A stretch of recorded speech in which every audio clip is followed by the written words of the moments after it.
After 2 years, Andor has returned. So let's talk about it.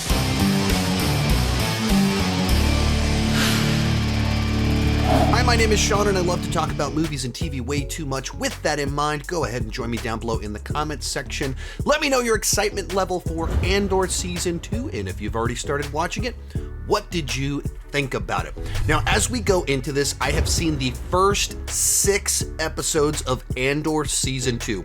That's the first 2 arcs. The season is broken up into 3 episode arcs, and then there's a 1-year time jump between arcs in the story. I've seen the first 2 arcs, the first 6 episodes. Disney sent out the full season to critics for them to review, so most of the other reviews that you'll see that are coming out early are from people that have seen all 12 episodes. As a fan of the show, I just didn't want to binge through the entire season just to get content out sooner. So for me, I personally chose to hold back and watch half of it, so I'm ahead of where you're at, have a better scope of the feel of the season, but also I wanted to enjoy it with you during the back half of the season. With all of that said, let's get started with the good. And right out of the gate, it is simply a gorgeous production where every single set, costume, creature, ship, it's believable, and it's not just that everything looks really good, everything feels massive and huge, where characters will just have a small dialogue scene and they'll walk into a room that just feels so intricately designed, and it doesn't feel claustrophobic. The rooms are gigantic in what the size of them, the design of them, how open they are, and the small details of where windows are at, so you can just see Coruscant in the distance with all of its, like, in the distance, but still detailed in its own way. In every single frame, every single sequence, every planet is like that. That it just, the fact that this is television, that you can do a TV show that is put so much time and effort into it, that it's given even the production quality of some of the other Star Wars shows that are probably a little bit more mainstream and broad appeal, where they seem to be really cheap with the production, and, you know, they're using that screen technology, so people have to stay standing in a fairly small space because everything behind them is just this one screen. And you watch this show, and whether it's cornfields, Coruscant, we're in the forest, it's huge. And watching it was very reminiscent to me of watching kind of classic Game of Thrones, where you'd have these 4 plot lines in 4 wildly different environments. Indoors, outdoors, huge sets, and it just felt like you're living in this massive space. Each individual place is massive, but they're all part of this galaxy. In the same way that Game of Thrones did that, that's what this show does. And you're cutting between multiple different main plot lines in totally different locations, totally different sets, totally different exterior environments, and everything looks gorgeous. It looks real. It looks lived in. Like they've thought through every single little detail. Continuing the nature of the first season, it is once again the most mature and morally complex Star Wars that we've ever gotten. That it truly plays out the realities of a rebellion. And where would the funding come from? What would it take? What are the ways that the people that are the heroes would have to be morally compromised in order for all of this to actually take place?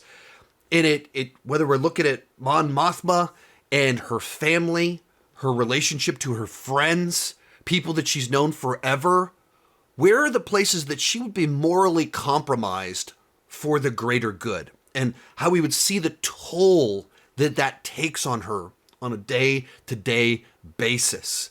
Who taught you about money growing up, and how did those lessons prepare you or not prepare you for the real world? Today's episode is sponsored by Acorns Early. April is Financial Literacy Month, the perfect time to start teaching your kids the value of money. And Acorns Early makes it easy with their Smart Money app and debit card for kids. Acorns Early's Chores Tracker teaches kids that hard work pays off. As someone with 3 kids, this is exactly what we've been looking for, where you can set up tasks in the app, set up payment amounts, and then just check off a chore once it's complete. Savings Goals helps kids turn saving into a habit. This allows kids to choose a date for things that they're saving for, and it has an auto-save option if they're interested. Kids get a new sense of independence when they spend what they earn with their very own debit card. And with the debit cards, there's 35 plus different customizable options. Plus, kids can build up their money knowledge and their confidence with bite-sized financial lessons. The Acorns Early app has a bunch of interactive and fun courses to teach kids all about money. Ready to help your kids grow money skills that will last a lifetime?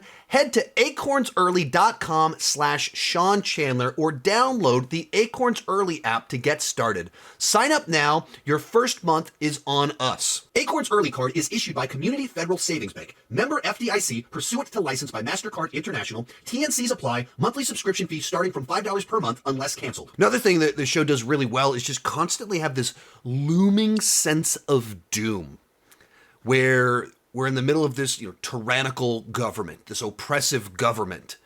And we know that they're working towards the Death Star and trying to gain control. And each sequence just has this sense of dread for what's coming. Despite us knowing, I've seen the original trilogy a zillion times, there's this sense of dread and danger because we don't know these individual characters' fates. And we go to different planets and we see the way that these individuals are losing their way of life and each planet is realizing, wait a minute, what is the Empire doing? Why are they doing this? Are they as evil as we think they are? Do we need to fight back? And kind of, because the show shows the rebellion side, the side of individual planets, as well as the perspective of the Empire, you get into kind of the realities of it. Not just laser swords, guys in helmets with blasters and things like that, but the tactics of fascists and tyrants and the way that their long-term plan to gain control of a planet, it's not just put more troops down there. How do we spread propaganda? How do we manipulate them to think that they are getting the upper hand, but we're really getting the upper hand in the process? And so it's all like very dense, actual spy stuff, actual espionage, actual propaganda tactics, manipulative tactics in the long game. And because the show is covering multiple years, it's able to put an idea out there that is a long game that takes incredible planning to make it happen and manipulation of people in different places and they play that out. And so it's interesting in a different way than classic Star Wars. It delivers an experience that's quite different that I didn't think I needed in the world of Star Wars, but it's able to deliver it. And then at the same time, you do get kind of much like season 1, it's not an action show. It is a slow burn with these bursts of action. The season kicks off with this really fun, cool kind of escape sequence. And parts of it have been shown in the trailer, but it's that's just kind of cool and fun to see that. And then you get more of kind of these action sequences, similar structure as before, where each of our arcs ends with some explosive sort of release of everything that we've been building towards with action, heists, missions, payoff, sneaking around, does that once again.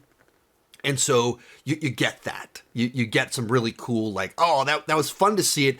And it's seeing classic Star Wars action in this espionage context even kind of makes it play a little bit different. And just a general sense it feels like we're really moving towards the original trilogy with where the Empire is at and where the rebellion is at. It's kind of cool to see all of that. But if I'm being fully honest, I was left pretty underwhelmed by these 6 episodes. They were good, fantastic production. It's not like the quality of the writing dramatically dropped off, but some of the choices in the stories that they told and the way that they're told, I think leaves a pretty underwhelming kickoff to the season. So let's move on to the bad. And I'll simply put it this way. Of the 6 arcs of the show that I've seen thus far, 4 from season 1, 2 from season 2, these were my 2 least favorite arcs that I think paid off the weakest. Not that they were bad, not that they didn't have many great things about them, and perhaps they're setting up something great in the back half of the season. That is what I feel like I've heard in reactions from people that have seen the whole season. But in terms of the stories they chose to tell, the details they chose to focus in on, they just felt underwhelming. In particular, when you've waited 2 years, you're putting so much into the production, and it feels like these were kind of odd stories to tell that didn't flesh out the world of the rebellion and the Empire as much as you would hope. And to kind of, I think where some of this is kind of coming from, or how it kind of plays out, if you stop and think about it, the season is broken up into these 3 episode arcs, and between arcs, there's a 1-year time jump. So in each arc, basically covers just a few days, like a pretty limited window of time. And we're looking at 4 or 5 main plot lines in each one of these arcs. So you just kind of play that out, that you have 3 episodes telling 4 or 5 storylines.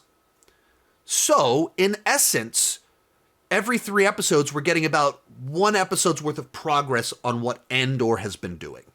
And it feels like kind of like such a small bite that the bite that you take better really be potent. It better be really good and impactful to feel fully satisfying in that context. And a lot of these bites that they chose, that's not really the way I felt about it. Like, we spend a lot of time on something that it's not that this is bad, but in this context, it feels like there's something better that you could have done, or more interesting or more satisfying. So in our first arc, without wanting to go too much into details, there's kind of Andor's in the process of stealing something, and there's some complications along the way, and it plays out over 3 episodes. If this was one of 12 episodes for Andor and his adventures during the rebellion, it would be a fun little heist adventure, escape adventure. But it's not one of 12, it's one of 4. And it, without knowing any greater context of how it ties into something, it just feels like, of all the things we could have done with Andor, of all the little tales we could tell, it feels like there's something more interesting maybe he could have done that had more oomph to it. And, you know, we'll spend a full arc with certain characters just kind of in this one wedding party context, learning a bunch of backstory. And there's important things in there, but that's one of 4 things we're going to learn about this person. They're covering multiple years, and it feels like there's a more satisfying tale that you could have told, at least thus far into what we're diving into.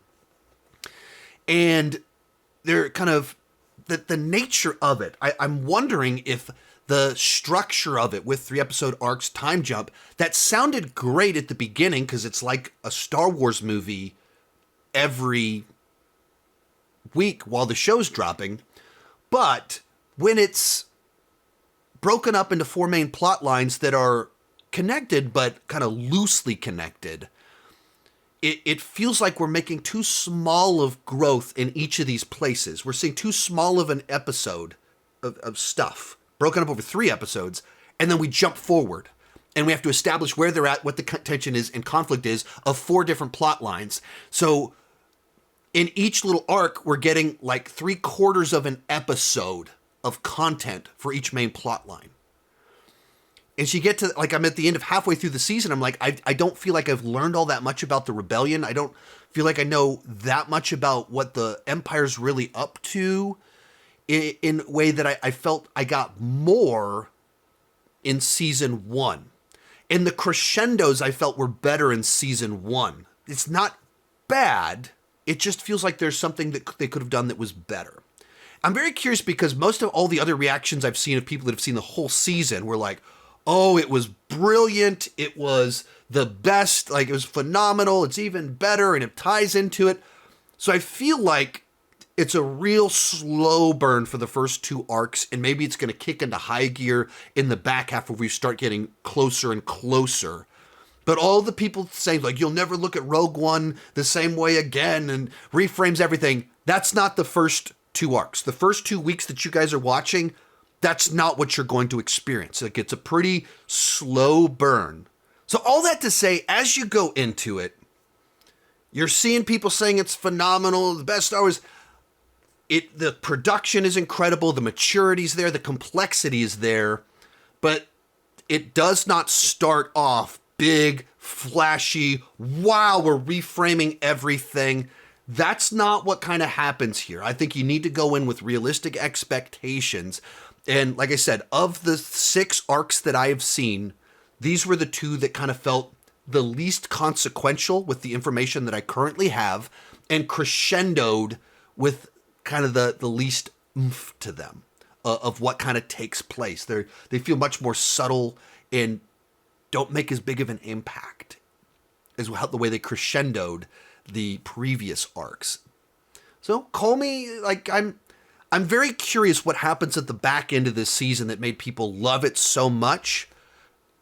My personal feeling, it's still good. Bunch of the great things are still there, but the choices, the stories they chose to tell were pretty underwhelming for me. So what did you think about Andor Season 2? Did you absolutely love it? Did it live up to your expectations? Or are you kind of like me where you were kind of disappointed and not fully satisfied with the details that they chose to zero in on? Let me know down below, and keep talking movies and TV too much.